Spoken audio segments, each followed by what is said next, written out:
DraftKings Sportsbook, America's top-rated sportsbook. Download the app today and use promo code CHGO and you sign up. Welcome into Studio B of our CHGO offices here in the West Loop of Chicago. I'm Sean Anderson, the host of CHGO Bets Daily. You can follow me on Twitter at Sean_W_Anderson. Alongside me is Cody Delmendo. You can follow him on Twitter at Cody_CHGO. How you doing, Cody? I'm good, Sean. Just coming off, a solid weekend betting college basketball. So we're taking some momentum into this week, which is great. Hey, you want to talk about momentum? I've been the fade god. I have been losing left and right, as we know, last joined us. Now back to even a little bit. Had a nice day on Friday, was above water. Had a good day Saturday. Had a down day Sunday, but that was mainly because a future didn't hit on Texas A&M. But even then, I hedged that and did a pretty decent job. So yeah, I'm feeling pretty good. The fade god's gone. My Saturday wasn't great. Thankfully, I didn't put all my picks in the Discord, so I didn't make everyone a loser. I think I ended up, for all the picks I put in the Discord, I think I ended up around even. But for me, myself, I ended up being like, I don't know, 5-11, 6-11. So that was brutal. Some bad beats on Saturday, but kind of bounced back on Sunday. Shout out to the kids from Princeton and Yale for hitting the over. It's like those damn future accountants know how to count. Thank you. Penn State, man. If you'd bet Penn State just like on the spread the entire Big Ten tournament, they covered every single game. Even Sunday against Purdue came within one possession of actually winning that game after being down double digits. So Penn State plus 7.5. I did sprinkle on the money line just because I was rooting for chaos. I had Memphis plus 5.5. Let's see. Texas A&M and Alabama. I did take the 5 with you as well, but I also had the under, which hit by like 1 or 2 points. So, a pretty average day yesterday. My account is now empty because I've already placed bets for Thursday. I'm gonna have to redeposit because there's so many games, and I'm gonna bet on them. I'm going to. I'm ready to be heard again. That's the show.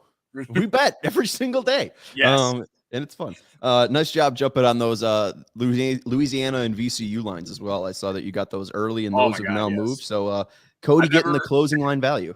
I've never gotten one of those lines like that right. Like when I saw Louisiana Lafayette, the Raging Cajuns at 14, and then come back and check that come back and see that it's down to 10.5 just like an hour later. I was like, what? Like, this is my moment. This is my sports betting moment where I feel like a genius. Like the only way that this goes wrong is if Louisiana Lafayette just gets completely blasted by Tennessee now. But yeah, no, I got that. And then last I checked, VCU was down to 3.5. I got them at 5.5. I mean, so yeah, I think that there was a lot of value on placing those bets early compared to like right before tip off. So feeling pretty good. I missed out. I didn't jump the gun, and I feel like I missed out. But hey, congrats to you for getting that, being on top of it, and hopefully getting yourself some closing line value. That's all that we can do. We might not be able to pick the right sides each and every time, but as long as we like the number, that's what counts. All right, we're gonna get into some futures today. We got World Series, or not World Series. We got regular season win futures. We got a little bit of band action. I took the under 83.5, but maybe we get a little bit more specific with the Cubs and Sox today. And we got our locks of the night with World Baseball Classic and NBA going on. And we got a couple national champion futures. So why don't we jump into tournament talk here, Cody? Who do you like to cut down the nets? It's still Arizona. Arizona, I did, like I just said, my account is empty and I'm going to have to put in more money. But I have 3 futures on the NCAA tournament because I think that this tournament is just going to be wild. Like, there's not one team that sticks out. In my opinion, even the 3 teams that I bet on, they don't stick out, in my opinion. But the 3 that I placed, first one I made last night. Well, the first one I made a few weeks ago, and I wish I'd waited till now because now it's at better value. UCLA, I got them at plus 1,200 a few weeks ago. Now it's down to or up to plus 1,600, probably because they lost to Arizona twice. They've lost to Arizona twice now. And they potentially could meet up again if they both make it to the Final Four. But yeah, so I got UCLA plus 1,200, Duke plus 3,000 because they might be the hottest team in college basketball going into this tournament. They just won the tournament. They beat Virginia, and it was like it honestly wasn't even a competition for them. I got it at 35-1 right now too. If you're getting it to 30 Really? 30-1, I mean, you can get it at 35 right now. Yeah, I mean that's damn. I wish I would have waited a minute. But anyway, plus 3,000, and then of course, yes, I did take Arizona at plus 1,600, which is now the same as UCLA. Obviously, some of the favorites are Purdue and Houston.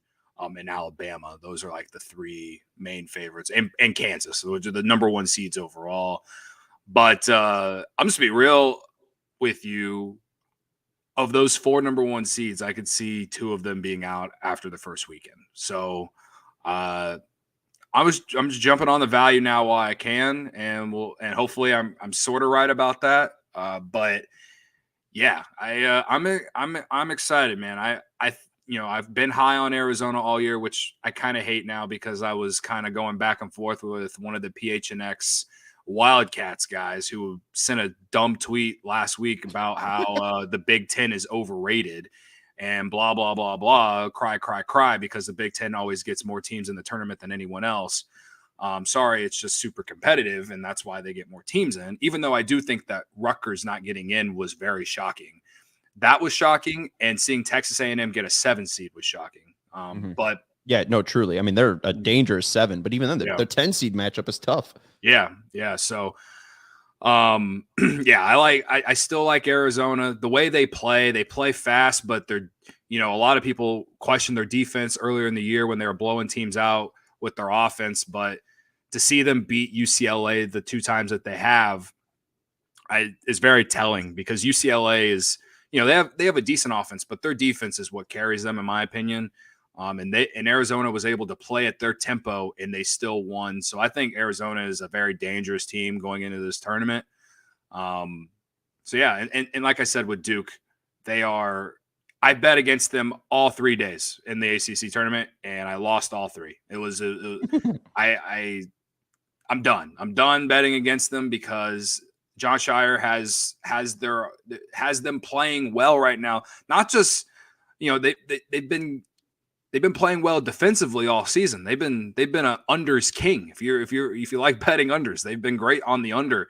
But their offense has been turning it up a notch here in March, and I'm feeling the only thing that scares me, they are a 5 seed and they got to play Oral Roberts in the first round. And Oral Roberts is an experienced team. This is basically the same Oral Roberts team that upset Ohio State in the NCAA tournament a few years ago. So if they get past that 5-12 there, I think they could, make some noise, maybe go into the second weekend at the very least, but at plus 3,000, like I'll sprinkle with how good they're playing right now. Yeah, I like the Duke pick. I'm just a little bit worried about that first round matchup. I mean, Paul Mills has been here before, Max Abrams has been here before, and John Shire hasn't. And I really like Duke's form. Duke's form has been incredible. They have been finding their stride late into the season. I thought it was a little bit too late. It's kind of reminiscent of North Carolina last year. North Carolina hit their stride in February, and they just mowed through the tournament. I do like Duke, but it's a tough first round. I might bet on them once they get past that Oral Roberts first round matchup. I want to see what Shire can do. So I'm a little bit not trusting of them. The West region is hellacious. Kansas, UCLA, UConn, Gonzaga, even throw St. Mary's and TCU in there, and Arkansas, who I have a long shot future at 50-1 earlier on in the season for them to win the title. I don't know about that. I got 4 teams I would take right now. Gonzaga 16-1, UConn 18-1. If you're getting through that West region, I do think you have a good shot at winning the title. I'm just going to go with the longer shots. I think UConn has a shot to win it all. UConn right now is 4th in KenPom, and when you look at where they shoot from, it's from the outside, and it's exactly at the rim. They are taking the shots that you want to see them take. They're able to knock it down from the outside. They're athletic enough to get to the bucket. I like them a lot, especially getting away from the whole Big East home court advantage situation where if you're playing at home, you're basically going to win in the Big East. Let's see what they can do on a neutral. And they were really dangerous in Portland earlier on this year. So I do like them at neutral sites. And shout out to the comments real quick. Our guy Jerome saying, don't sleep on Marquette. I And know he's right. 25-1 for the Marquette Golden Eagles. I don't love them. They're 12th in Ken Palm right now. They have a very efficient offense. They have the ability to press, but I don't trust Shaka. I don't think they have the enough athleticism. You don't trust a coach that's been to the Final Four? No.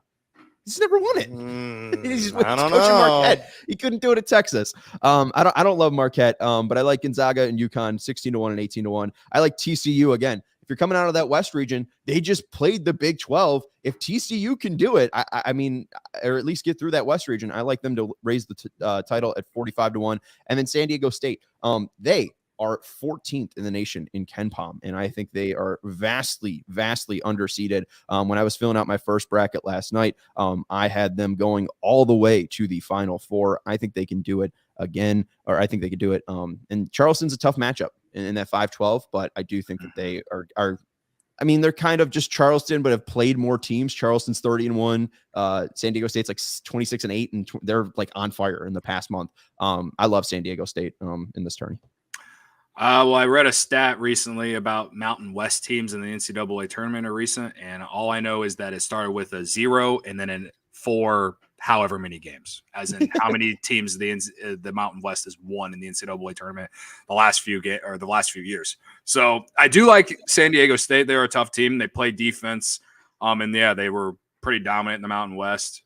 But yeah, I mean, I kind of like Charleston to potentially win that game. Charleston's will be a very tough team, in my opinion. They've been one of the best mid-major schools in college basketball this year. But again, this kind of goes back to what I was saying. Like, there's just not one team here that I think is going to have an easy path.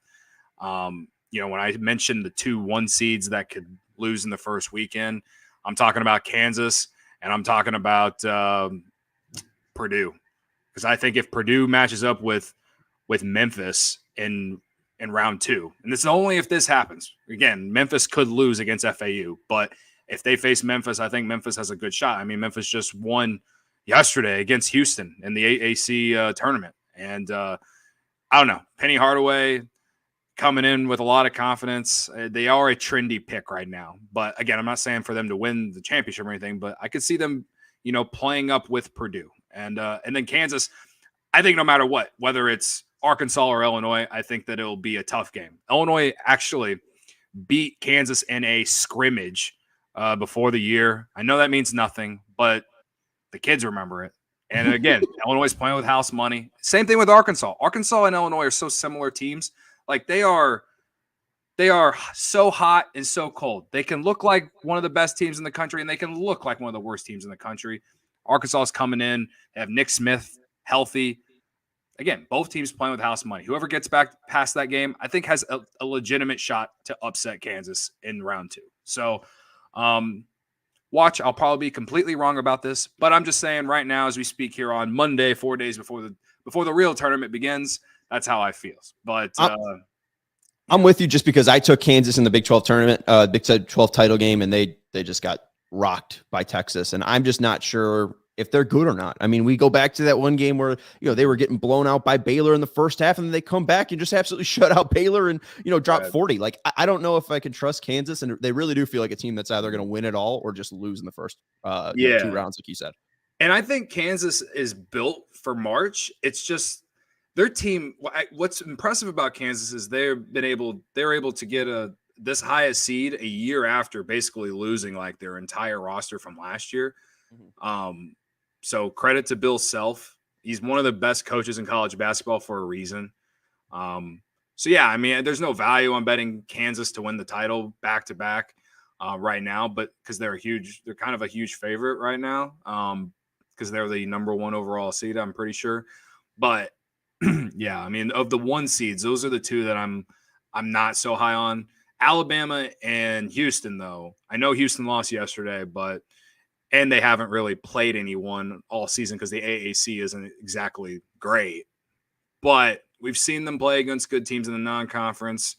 And I think they're playing well coming into the tournament. Alabama, I think they've gotten past the whole Brandon Miller thing. They just steamrolled right through the SEC tournament. Mhm.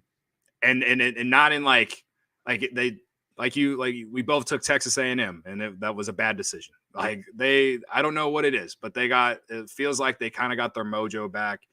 And for them to have a 1 seed with the talent that they have, I could easily see them playing in week 2, potentially going to the Final Four at the very least. So those are the 1 seeds that I do like. If you wanted me to choose a quote unquote favorite, but yeah, man, I'm so excited. This is going to be it's going to be chaos. Week one of this tournament, it's going to be chaos. It's going to be so many upsets. I can't wait.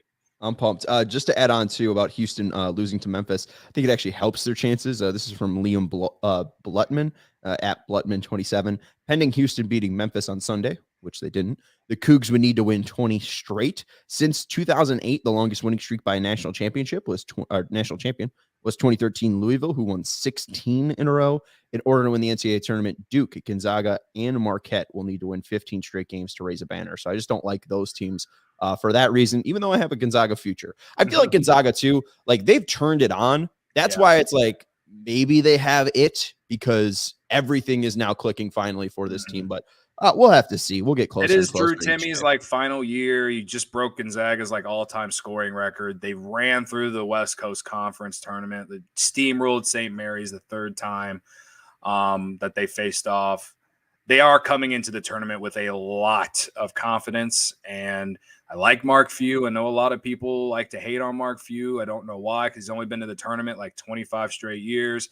Is a winning program, blah, blah, blah. I understand a lot of people think Gonzaga doesn't play anyone. I do think the West Coast Conference was better this year than in recent years. I'm actually a little sad that they didn't let San Francisco or Santa Clara in, but whatever. That's how this works. I would say the same thing about Toledo. I felt like Toledo deserved a spot in the way they played in the MAC all year. But anyway, I think that Gonzaga is not a bad play. And I think the part of the bracket they're in is going to be probably the most chalk that we see. I think that those teams, the favorites, easily move on, just the way that it's set. Maybe Northwestern can upset, or not upset, because I think they're the favorites. It's a 7-10, I believe. Northwestern, Boise State. I think Boise State could potentially win that game, but I don't know. This Northwestern team is so I don't know. I mean, I feel like that about every Big Ten team. That's why I don't feel good about Purdue in this first weekend. I could easily see them losing to Memphis or even FAU. But I like Northwestern first round. I think they beat Boise State. I'm not too worried about that matchup. I think that's a pretty good matchup. Well, after everything, I see Boise State has never won a tournament game. Really? I was getting ready to say, with the way the Mountain West has struggled in the NCAA tournament, I guess. Go Cats.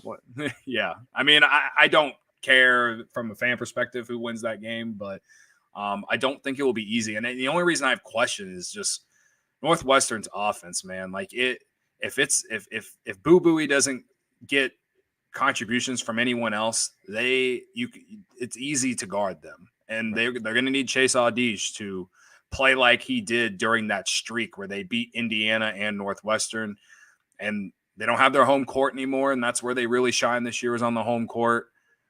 I don't know. But again, Northwestern in the tournament, like, I could feel some magic happening, maybe at least go into that round 2 game. Yeah, we'll see. I'm excited to see them. Hopefully they have a little bit of magic. I don't like their chances against UCLA if they do advance, though. No, just give me a thumbs up or thumbs down on Illinois, Arkansas. You feeling good? Feeling bad? Feeling mid? Thumbs down, man. I don't feel great. But usually when I don't feel great, Illinois comes out and at least gives a good fighting chance. I thought against Penn State, they played well enough to win. They just, I don't know, that flagrant foul on Dane Danger happened. The unintentional headbutt, whatever you want to call it, and then things just it's like they lost all momentum after that. But Penn State was red hot. I mean, they not only beat Illinois, they beat Northwestern, then beat Indiana, and they almost got Purdue. And they almost got Purdue. So if there's any team in the Big Ten right now that you don't want to play, it's probably Penn State. So Texas A&M, that's going to be a tough matchup for them. But yeah, I mean, I don't know. I think that Illinois and Arkansas are essentially the same team, except Arkansas has 2 lottery picks Illinois has a couple guys who could go in that second round, and I say could very lightly. Maybe Coleman Hawkins if he decides to go to the NBA after the season. But I think I clearly I want them to win. But from a betting perspective, I mean, if I could bet it, I don't even know what the spread is right now, but I will assume that Arkansas is the favorite here. The line plus 2.5 Illini are the dogs. You can bet them to win at plus 122. Yeah. So, yeah, I mean, there's a reason. There's a reason that they're the 8-9 matchup, man. Like they're so Jekyll and Hyde, both teams. Yeah. We'll see what happens. We'll dive into it more tomorrow for Big Ten After Dark with Braggs. Yeah. We'll talk a little Purdue and Illinois and talk about that first round matchup and dive into the brackets. There's a lot of Big Ten teams that got the 8-9 matchup, and like it's very telling of the conference in general for this entire year. Like that's. It sucks for Rutgers too. It feels like if Michigan beat Rutgers, Michigan would have been in, and then somehow Rutgers beats Michigan, and they're like, "Fuck y'all." Yeah. What the fuck? I don't really feel bad for Rutgers fans, but at the same time, I do. I do. Just because like you lose to Minnesota, but that's one loss. But they did kind of falter at the end of the year. They did play tough. They beat Michigan, which they didn't get in. So what does it matter to the committee? But then, and they were in it against Purdue. They covered against Purdue. They beat Purdue during the season. I don't know. But I agree. If it was up to me, they should have let them in. But Big Ten ended up getting 8 teams. So it was about around what we all thought after they all came down to earth, considering the first time we talked about it on Big Ten After Dark was, 11, 12 teams are getting in. But yeah, 8 teams, it's fine. But yeah, it is a tough draw for them. Yeah, I think I missed Iowa. Yeah, I think it's 8 teams. So yeah, we'll see. We'll see if they're able to do anything. I think it's either going to be the SEC or Big 12 that has a winner, but it could be Gonzaga. We'll see. Let us know your picks and hit us up in the comments. We also got to let you know about DraftKings Sportsbook. That's where all of these odds are from. If you're looking to bet on a national title winner, go to DraftKings Sportsbook, place your bet. Again, I like Gonzaga. Cody likes Duke. We like Arizona, UCLA a little bit as well. Go over and make your pick for the national champion over at DraftKings Sportsbook. They have such deep odds, not only in the college basketball market, but also in the MLB market. We'll jump a little bit into regular season bands here in a bit, and we got some World Baseball Classic and NBA picks for you. So why not download the DraftKings Sportsbook app today and sign up with code CHGO. New customers can bet $5 and get $200 in bonus bets instantly. Only at DraftKings Sportsbook, an official sports betting partner of the NBA with code CHGO. Minimum age and eligibility restrictions apply. See show notes for details. Let's get into my best bets real quick. I did place an NBA no sweat same game parlay last night of $5 on the Lakers-Knicks game, and that one did not hit. So I got a $5 bonus bet back, and I'm placing it on Israel money line tonight in the World Baseball Classic at plus 400. Puerto Rico, not that good. I think they're pretty overrated. I think Israel is very motivated, and I think Puerto Rico can quit. So I like Israel here at plus 400. I also like USA minus 3.5 at minus 115. They are going up against a 19-year-old left-hander for Canada. I think that the American lineup smashes him, and Canada doesn't really have that great of pitching behind that starter. So I do like USA to win by at least 4. And then the Bucks money line at minus 135. They're going to Sacramento to take on the Kings. Giannis Antetokounmpo is questionable with a hand injury, but I do like their ability to cover De'Aaron Fox, Drew Holiday. I think that they'll be able to cover Sabonis with Blake Griffin, Brooke Lopez. So let's go. Even if Giannis is out, let's take the Bucks because I think they're real damn good. I have no actual picks for tonight because I'm saving all my money starting for tomorrow for the first 4 end games. And the rest of the tournament. I'm sorry, I just can't do anything until this tournament. But we got more futures to talk about in this segment as well. So, God, I'm excited. And we already got 2 of your picks. You got not Louisiana and VCU. So there you go. Yeah, VCU sharing picks. Yeah, VCU plus 5.5 is, like I said, down to 3.5. I think VCU has a good shot to win. They're a tough team in the A-10 this year. They have a good shot, so I'd still consider them at 3.5. And then Louisiana Lafayette. Listen, Tennessee's point guard Ziegler, he's not going to play. He's out for the year with the ACL, and that Tennessee team is just different without him. I mean, they lost. They showed that when they lost to Mizzou again in the SEC tournament. I lean that they probably win the game somehow, some way, but I think the Raging Cajuns could keep it in single digits. Hopefully. So you get it at 10.5, and like I said, I got it 14, so feeling good about it. And we'll make more picks. Hopefully that line goes up too, because I did like Louisiana, and then that line, you changed the market, you moved the market, so you threw us all off. We're going to go to the MLB section of DraftKings Sportsbook. We go to teams futures, and then we're going to go over to regular season wins bands. So it's right next to regular season wins, which is right next to division winner, which is right next to league winner and World Series winner. And shout out to Shep Russell. He said he's going to take my idea and try to bet on each and every single game, and then take that winnings and bet it all in the championship game. Best of luck. I tried doing it. I lost all my money. I would say maybe just put a unit on the championship game and keep those winnings, folks, because we like winning. Let's just go to our teams, though, Cubs and the White Sox. I did think it was funny. There is a playoff parlay for the Sox and Cubs to both make the playoffs. Yes is at 8.5 to 1. I don't know if both teams will make it, but that's just an interesting play out there. But let's go to what regular season win bands. Cubs 75 to 80 at plus 265, 69 to 74 at plus 320, 81 to 86 at plus 350, 68 or fewer at plus 390, or 87 or more at plus 450.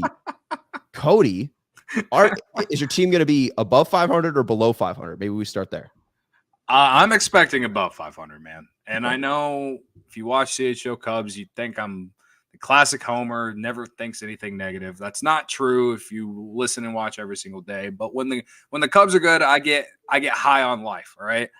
And I'm gonna be honest, I'm high on life heading into the season. I feel good about the team. I don't know if they're gonna make the playoffs, but I think they could win 80 to 85 games. So if they go 82 and 80, that's above 500, right?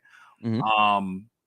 So when you look at the regular season wins bands here, you can get 81 to 86 at plus 350. I like that. I also like, even if they fall off a few games and, just are, basically just a 500 team, you can get 75 to 80 at plus 265. I like those two. The 87 or more at plus 450 is hilarious, but I'm actually surprised to see it at plus 450. So, I mean, as in terms of like, I feel like there should be more value. I feel like it should be like plus 800 or something, but whatever. 81 to 86 or 75 to 80, I think is very fair. I think that the Cubs easily could be around 500 all season and could, maybe make some noise and get a wild card spot, or, if one of those wild card teams doesn't show up like many believe will.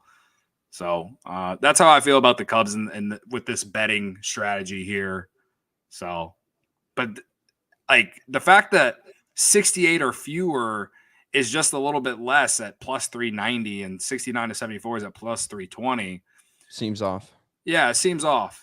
Like Vegas basically thinks that the Cubs are going to be a 500 team based off the value, like the odds. So I would take one of those two. Probably roll at the plus 350 because I want to be positive about the team. Yeah, absolutely. I get it. White Sox win bands 81 to 86 at plus 250, 75 to 80 at plus 320, 87 to 92 at plus 360, 74 or fewer at plus 370, and 93 or more at plus 500. I took under 83.5 wins, so I will probably say your best bet is 81 to 86. But the value on 87 and 92 isn't bad. I like really the vast array of possibilities with this White Sox team. I could see them winning 81 games again. I could see them winning all the way down to 78 games. I could see them winning 92, and that's something I said yesterday. So I think I'll probably take under 83.5 on the actual prop, but then if I'm going to take a band, I'll fade myself and give myself 87 to 92, just because I do think they have that top capability. But again, I think their wins could range anywhere from 92 to 78. So that's why I kind of like this bet a little bit better than just straight up over under on 83.5, because call your shot and you get 5 games basically to live within. So I think that's a pretty good one. And I think 87 to 92 is doable, especially if you think they're going to win the division. And this is better odds than the actual division. I think you could probably get them on the division at like plus 185, maybe plus 220. I'm not sure what the line is, but still, if you think they're going to be a division winner, 87 to 92 would do it. So I like that pick for the White Sox right now. For them to win the Central, it's plus 240. So I like 87 to 92 a little bit better, because I think that's what it's going to need to win the division, and I don't think they get to 93. Yeah, I mean, from a betting perspective for me, the 87 to 92 makes plenty of sense. Now, and I only say this as devil's advocate, and because you've said it to me before, where you think that potentially they could sell at the deadline. Yeah, I still don't think they're going to be like 74 or less. I think it's way too. I don't think they're going to be able to sell off that much, because selling would be selling Lance Lynn or like Lucas Giolito, like one of those pieces. But like Tim Anderson's still under contract control. I wouldn't see them moving Luis or Aloy. Maybe, but I think 74 is just a little bit. Now 74 is tragedy happens. Yeah, right. And I like plus 370. It's juicy odds. And I only brought that one up because, just to play devil's advocate and to thinking of, okay, like if things really don't go well again, could they sell at the deadline? I don't think they will either. The division's just not good enough for them to actually sell. And they're coming off a season that was one of the most disappointing seasons in franchise history. So I think that they're going to do whatever it takes to try and make that playoffs. So I would avoid the 74 or fewer. Same thing with 75 to 80. I think 81 to 86 or 87 to 92 is your best bet here. I honestly think like the 74 or fewer, I would rather take the 93 or more at plus 500. I think that's better odds. And I think it has a better chance of happening. I really don't think they'll be in the dumps. They could be bad, but that's different than being in the dumps. Yeah. It helps the division that they're in, but then also when you talk about how schedules are different this year, it's not like they're going to play the Royals and Tigers but they suck against the Royals and Tigers because they just don't show up. They feel like they can just beat them without, just like waking out of bed. So I think kind of having the varied schedule will help them just because it's a little less intense. Like Pedro Grifol is the former with the Royals, and he was all about scouting the White Sox, and he owned the White Sox. So I think that now not having that ownership, getting away from the division a little bit more, might help them. I think we're one of the teams that it might actually help facing all 30 teams. Fair. I like it. All right. They also have like the third lowest travel schedule too. So they're going to be traveling a least amount of time. The Chicago teams are pretty benefited by having a very middle location. So, hey, that's cool.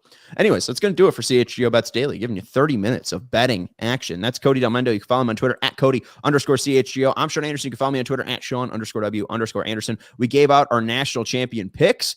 Who's going to cut down the nets come April 3rd? Cody likes UCLA, Arizona, and Duke. I like Gonzaga, TCU, and San Diego State. Why not? We'll see what happens. Thank you to Kevin Wells for producing us. Marquette's at 25-1 if you are interested. And we'll talk to you tomorrow for more breakdown of the big field of 68 with Greg Braggs. And we'll talk a little bit more Big Ten action in that show at 5:30. We'll talk to them when we're millionaires.